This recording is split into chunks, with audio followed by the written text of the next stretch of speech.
for lecture 3 this week, what we're doing is using the reading about toilet paper and civilization to think through what we've introduced so far about consumption and technology. So the John Straton reading is really good. It's very entertaining, and it covers a lot of different conceptual areas. It's very readable as well, which is rare for sociologists, although Straton is more of a cultural studies guy. So I strongly encourage everyone to do the reading because it is very enlightening. It's kind of entertaining as well. So what's Straton's essential argument? I suppose what we're kind of using here as an example is relating a piece of technology, the toilet paper, and the affordances that it provides us, with linking it to recent events. Over the past years we've been embedded in this pandemic, which has seen all kinds of interesting behaviours and situations happen that we wouldn't have thought too much about before. One of which was when announcements for lockdown were happening, people were madly buying toilet paper. So this, on the surface, appears really absurd from many respects, and a lot of people seem to roll their eyes or don't really understand what's going on here, but from a sociological and anthropological perspective, we can look at this to kind of, I suppose, unpack and unsurface some of the deep anxieties and desires that are kind of taken for granted in everyday life. So Straton's paper, I think, is particularly good for doing that. His argument, essentially, is that panic buying is closely linked to everyday notions of Western civilization. Toilets and toilet paper are key aspects of civilization, and the fear of not having toilet paper is connected to anxieties about social breakdown and the loss of civilization. So for Straton, basically, this kind of fear of running out of toilet paper relates to a bunch of different kind of interlinking, I suppose, desires and social status and pressures and anxieties from, social status around having a clean house and, if you have guests, so you want them to think it a certain way at this kind of everyday level, to kind of higher level notions of the way that we think about ourselves in Australia as being Western civilised. So what he kind of points out here is that if we run out of toilet paper, we feel that a key moment of etiquette has been breached. Now, what's interesting about that is if everyone's in lockdown, there's no one else in your house. Yes. So there's kind of a big other going on here. There's an imagined people about, the status of your house, even though no one else other than your own family is going to be in it. If we visit a home where there is no toilet paper, we think that the people living in their houses somehow failed for whatever reason. They're failing to keep a proper household. A lack of toilet paper is worse than a sink full of unwashed crockery. Now, I think that's a really interesting point. I mean, the reason for that is that the lack of toilet paper seems that you're unorganised, is unclean. The sink of unwashed crockery could also have connotations of that, but really it could kind of point out that you're so busy and productive in your day-to-day life that you just haven't had time to get to that. But if you've had no toilet paper, that's more of a failing. For Straton also, it's a signal that civilised behaviour manners is broken down, and the next step is the breakdown of social order. So the idea of civilisation here, and particularly from, I think, an anthropological perspective, is really interesting. So he argues that civilisation means that for people brought up in Western culture, and Western culture's here, Australia, but like the US, Europe, it's taken for granted that using squat toilets and cleansing with water is considered shocking, disgusting, and indeed uncivilised. Now, that's even though that's the way the vast majority of the world clean themselves. So for Straton's perspective here about how this relates to the notion of being civilised, the panic buying of toilet rolls was pervasive in countries in the West, not so much elsewhere, and places that have been impacted by colonisation. So, it's a really great point, and I think it's a really, really interesting one that this one sort of object and the technology brings forth all of these connotations that are quite bodily. Is your body clean, and therefore are you clean, and therefore do you think about society and other people and their comfort and your comfort, etc., etc.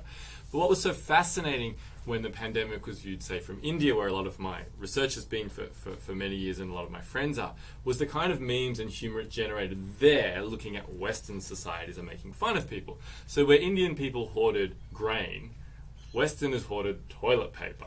And they're like, who's the civilised ones here? And where is all that going to go? And what's all that going to happen with that? And what are you so afraid of, etc.? And it is quite an interesting example because you can flip notions of civilization on their head so easily. Just look at that image. just look at that toilet paper, yeah. right? Yeah. And so yes, and also that point about squat toilets and water being really common. It's also one of the first things that gets identified in these kind of fish out of water reality TV or travel shows. People were, oh my gosh, the toilet, it's just a squat toilet. And it might not even have running water, there might just be a bucket beside it. And that's almost the key leverage upon which civilization is judged. Yeah. And despite the fact that they probably got picked up from the airport, driven over a flyover in a car, can sit on their phone while they're waiting to use the bathroom, but then, oh my gosh, it's a squat toilet and there's no toilet paper. This place is backward. This is going back in time. Yeah, the taking your phone to the toilet thing is kind of an interesting way to think about civilization in that sense. Yeah, that's right. Yeah, so I think that's right. So Elias, who's a very important kind of almost foundational sociologist, was writing about this 100 years ago. Concept of civilization expresses a self-consciousness of the West. It sums up everything in which Western society over the last 2 or 3 centuries believes itself to be superior to earlier or more primitive contemporary ones. So what's interesting here too is that Straton implies too that the hygiene or cleanliness of 2 methods of wiping yourself, one may not necessarily be more hygienic or clean than the other. We just assume that it is. Yes. So again, that's those taken for granted common sense preferences here is that technology kind of instills in us relates to these kind of broader civilizational discourses, I suppose. And key to that is differentiation. Civilized and uncivilized. Yeah. The key is that, as we talked about in the last lecture, that the technology helps differentiate self from others, even on a grand civilizational scale in this case. Yeah. So Straton also talks about, other things that were panic bought in other places. I mean, guns weren't panic bought in Australia because they're not that available. In the US, much more so. And and also there seemed to be a lot of panic buying of weed in the US, which is actually legal in some places. So what he's getting to here is that panic buying was a kind of feature of the pandemic across cultures and places and continents and countries, but different things were bought. It seems to kind of quite logically, in a way, express different fears and anxieties that are implicit in the ways that societies are organised and think about themselves. Especially when the idea of breakdown was impending. Yeah. Because the breakdown of society meant that the civilizational impulses need to kick in. So what defines us? What makes us? Yeah, that's right. Guns, toilet paper. Yeah. And weed. So, I think this is a really interesting point. And again, there'll be these kind of aspects of what we're talking about here are implicit throughout the rest of the course. What we're essentially kind of pointing out here is that, all these kind of different technologies, where it's a pencil or a drink bottle or a stapler or whatever, we can kind of, bring this kind of sociological and anthropological imagination to it to think about wider consequences. So the panic buying, stone Netflix binging, buying guns, fear of racist violence. Now, of course, that's a particularly interesting thing that it was often minorities that were panic buying guns. Maybe that's because a lot of the white people already had them, but there was kind of reactions to certain fears, and you've got to remember this was going on around some of the Black Lives Matter riots and stuff like that as well. So the panic buying here seems to express cultural norms, social inequalities, and even the very availability of these technologies. So what Straton also, I think, interestingly points out is that in relation to this civilizational stuff, it kind of relates to notions of cleanliness and hygiene. So I'll just read out some of these quotes. While hygiene and cleanliness are very different, the one related to medicine and thought of in scientific terms as having absolute quality, the other related to culture, as Freud suggests, they overlap in practice. So the overlap between cleanliness and hygiene, the threat of the coronavirus is thought in terms of uncleanliness, and as such is a threat to kind of social order. Consequently, the spread of the virus has an implicit apocalyptic quality, it certainly did, related to social breakdown and the end of civilization. Toilet paper is a means to keep the uncleanliness and the pollution it causes, including the coronavirus, at bay. From this point of view, the hoarding of toilet paper is an attempt to save civilization. So Straton here is making kind of almost an effective economy analysis of like our desires, our fears are kind of expressed in the hoarding of this product. Now, in some respects, it's easy. It's kind of, I'd imagine like people would kind of scoff at this in a way, like it seems a little bit much to say about this kind of stuff, but I think it's really easy to kind of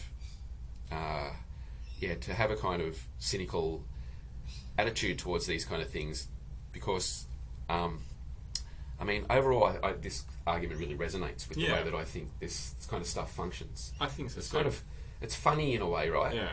And it's easy to satire and parody, but like, I don't know, I can imagine that in a different situation that maybe I could even behave like that as well. Yeah. You know, it's not something that I think is necessarily, we should label other people as being, you know, silly or stupid or something, or cultural dupes. It's kind of, I think, you know, and thinking about this kind of in these kind of deep conceptual ways, I think allows us again to kind of make that normal exchange, to bring out some of those things that are common sense. And to put us in the context and in the time and place, which was very frightening. And when people were thinking, I may not be able to go outside again for who knows how long, what will I need? Yeah. Toilet paper became the thing that many people thought. And when other people begin panic buying it, the social response was, do they know something about the supply of toilet paper? I don't. That's right. If everyone else is buying it, maybe we need it. Do they know kind this? of contagion, ironically, effect. Yeah. And then when you go to the supermarket and there wouldn't be any, then when you'd see some, you'd go, well, I should get some, because then scarcity is not something we're really used to in the West. That's and so we began to have this scarcity trigger of, oh gosh, if that's the thing that there isn't any of, when I see it, I should get it. We're now in the sort of rollout of different sort of stages of the pandemic that don't necessarily go in an order from serious to less serious. They're kind of going back and forth and up and down. We are experiencing, there's a lot of supply problems and sort of things we take for granted we can always get. We're a bit more used to it now. But in those early months, it was, we're just used to getting anything we want. Yeah. That spatial distribution of modernity is heavily concentrated where we live, and we're just used to be able to get whatever we need. Yeah, I think that's an important point in terms of consumption, is that we kind of live in a society where we're kind of oversupplied with things. Yes. And then, you know, the threat of all of a sudden not having what we see as basic necessities available, you know, cause these panic. And I think, again, it's really an understandable, almost reasonable response in a way. It's not necessarily an irrational response. So I think that's a kind of important consideration. You know, and I guess in my own practices, like, I didn't panic buy anything, but I probably did go to the supermarket a little bit more and maybe bought, you know, an extra packet of pasta here and there just in case. Yeah. Like, so, yeah. And I think a lot of it suggests that society is absurd at the best of times, Yeah, you know, and we yeah, shouldn't be too hard on people That's for right. behaving in absurd ways, because the edifice itself is absurd. Yeah, yeah. You know? Well, what's the Freud quote? Civilization is a thin veneer or something. Okay. So to conclude this week, we wanted to kind of, I suppose, do some, you know, very general and quick sociological analysis, thinking conceptually about toilet paper. So, you know, the Straton reading, you know, covers a lot of this, I think. But like in terms of the history of consumer culture thinking that I introduced in part one, you know, in terms of, you know, being a cultural dupe, the Frankfurt School idea, well, you know, the panic buying of toilet paper is quite easily understood within that realm, okay? Like it's kind of sheep kind of following kind of ideology thing. We think more in terms of the, you know, the distinctions of, you know, Bourdieu's ideas of taste and stuff like that. You know, modernity and development, civilization is certainly one that Straton points out. But, you know, people do buy different brands of toilet paper and kind of, you know, even colour code them into their bathrooms to kind of forms of design and stuff like that. So, you know, toilet paper as an object in that sense has semiotic value, and it kind of can convey forms of taste and and also senses of comfort and stuff like that. Increasingly, there's a kind of green consumption going on, and like, you know, you see the rise of the brand of Who Gives a Crap that kind of donates its money and stuff like that. And even unbleached. It's less harm in production, etc. Yes. So the bleach versus unbleached, the pliers, and, you know, more pliers is more wasteful, but more pliers is more comfortable. Yes. There's kind of debates and playoff that you kind of make over this kind of stuff. There's the joke and novelty toilet papers, like the Trump one there. Again, that you can express a sense of yourself through these things. And even there's, and Straton touches on this in the reading, debates about folders versus scrunches. And what that says. What that says. Yeah. I'm not sure what it says. So there is, you know, and beyond that too, you know, toilet paper, you know, the whole panic buying thing was then kind of satirised in memes and jokes on the net, right? And again, the Straton reading talks about people made cakes and all this kind of weird stuff going on around it. And as I said, different things were panic bought in different countries, and this then expresses, you know, cultural, social differences.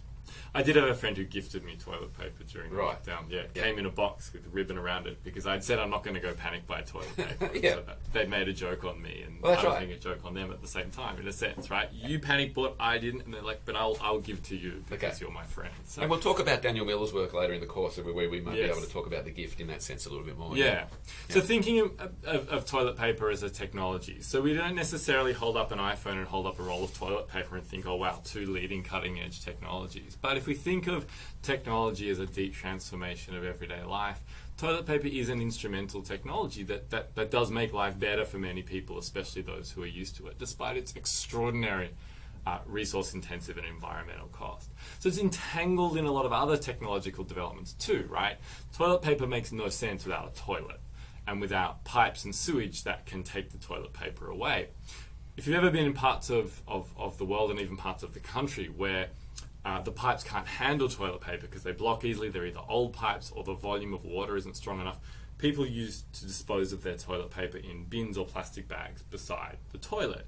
We are horrified by that, right? That this stuff would just sit in the air and not get pushed away. But in many countries, that is actually a kind of common way to dispose of toilet paper. And often when people travel, even kind of like fancy hotels, you'll have to put it in a bin next to it. So even in its disposal has suggestions of civilizational difference. But it needs treatment works, it needs sewage plants, it needs a huge amount of water. And you also now see a shift towards sort of more high technology toilets. So it's an interesting one when people talk about othering in toilet paper. In Japan, the squat toilet in the bucket. Toilet, yeah. Exactly. There's one on the screen there, just a little section of one. And at the very high end of technology, toilet paper's become a bit redundant because there's all these bidets and technological things that can flush and move and spray, etc., etc., etc. I feel and the low instantly end as well. intimidated by those toilets when I walk in there. Like, what am I going to do? If I press the wrong button, is it all going to come back, or am I going to get sucked into it or something? And things retract and come Yeah, out and do all kinds of things. And it's common in Korea too, and parts of China. That's a high technology response to toilet paper and to not really having a strong cultural connection to toilet paper. Yep. And there's a low technology response too, which is just don't use it. Use water or a bucket of water or running water, or in other cases you defecate outside and use whatever you can to remain clean. And so the technology goes in expected ways but also in unexpected ways, and I think that's quite important. Toilet paper is also entangled in global resource extraction and logistics. You can't have it unless you have a cheap source of paper and timber, which means land clearing, which means fertilizer use, which means all kinds of things that kind of go well beyond our everyday understanding of wiping and disposing. But also shipping, processing, platelets that are made out of timber, cargo, shipping containers, things that were jeopardized to a certain extent during the pandemic, which probably then fueled the idea of what can I not live without. Yeah. But also, as we've said earlier, toilet paper is not universal. Squat toilets are very common. Bidets, hose, water buckets, high-tech toilets. It's not necessarily a universal thing. So even when we think of it as a civilizational marker, is it really the most civilized thing given its impact, or is the capacity to have never needed it and or moved beyond it a better sign of civilization? And that's probably an open question that you can ponder. And as with everything in this course, take the example of toilet paper. Talk about it with your loved ones. There's nothing more they'll like than to say, what did you learn today? Yeah, who would have thought there's so many aspects of toilet paper to consider? So, okay, we'll leave it there for the first lecture. Thanks.